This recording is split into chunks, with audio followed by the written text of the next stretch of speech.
Bienvenue au cimetière virtuel à la Mémoire 2. Cet espace web, proposé par la Fédération des coopératives funéraires du Québec et les coopératives participantes, vous permet de créer un mémorial de grande qualité pour rendre hommage à une personne décédée. Dans cette présentation, nous allons faire un survol des possibilités du cimetière virtuel. Nous sommes actuellement sur la page principale du site. À partir du menu, dirigeons-nous vers les mémoriaux. La page des mémoriaux vous permet de lancer une recherche de deux façons. D'abord avec l'alphabet. Si je clique sur la lettre A, par exemple, tous les noms de famille commençant par cette lettre s'affichent. Ou encore, si je connais le nom ou le prénom de la personne décédée, je peux l'inscrire directement dans la fenêtre de recherche. Diane, par exemple. Nous retrouvons ici le mémorial de Diane Léveillé. Allons le visiter. Un mémorial contient plusieurs sections, dont les titres apparaissent dans les menus. D'abord, la biographie que nous voyons présentement. Cette page contient les principaux renseignements concernant le défunt, son nom, ses dates de naissance et de décès, ainsi qu'un texte hommage et une photo. À partir du menu, allons maintenant sur la page des messages personnels. Comme vous pouvez le voir, un formulaire permet aux visiteurs de laisser leur message. On peut lire ensuite tous les messages déjà publiés, en commençant par le plus récent.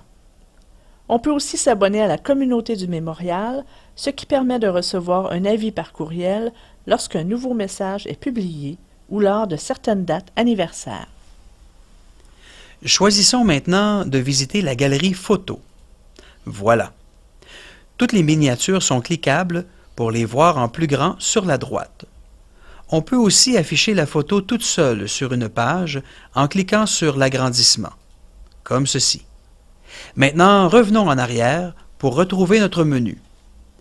Les mémoriaux peuvent aussi contenir d'autres types de documents dans la section « Souvenirs ». Allons-y. Nous avons des enregistrements audio et un diaporama. On pourrait aussi placer des vidéos ou des documents écrits en format PDF ou Word, par exemple. Maintenant, dans la section « Liens », nous sommes invités à visiter d'autres sites. On en voit quelques exemples. Enfin, sur la page « Contact », le propriétaire du mémorial peut, s'il le désire, inscrire une adresse courriel pour le contacter, comme on peut le voir ici. Comme chaque mémorial est en quelque sorte un petit site web, un menu supplémentaire est prévu pour accéder à certaines pages d'informations générales, par exemple sur l'accessibilité et sur les notions légales. Le propriétaire peut aussi accéder directement à l'administration de son mémorial avec son adresse courriel et son mot de passe. Enfin, il y a deux façons de quitter le mémorial pour revenir à l'accueil du site à la Mémoire 2, en cliquant soit sur « Accueil », soit sur le logo qui apparaît dans un coin de l'image du thème. Comme notre visite du mémorial est terminée, retournons à l'entrée du cimetière virtuel. Explorons rapidement la richesse des différents thèmes proposés pour habiller les mémoriaux. Sous l'onglet « Nouveau mémorial », choisissons « Thèmes disponibles ». Plus d'une centaine de thèmes sont disponibles pour ceux qui veulent créer un mémorial. Ces thèmes sont regroupés en 7 catégories. L'art occidental et l'art oriental, les animaux, le cosmos, les paysages. Remarquez d'ailleurs qu'il est possible d'agrandir l'image d'un thème en cliquant sur elle, ce qui permet de mieux voir les détails. On a ensuite les religions occidentales et les religions orientales.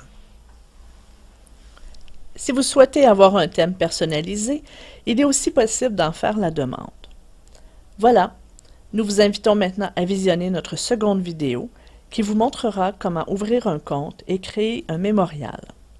À tout de suite!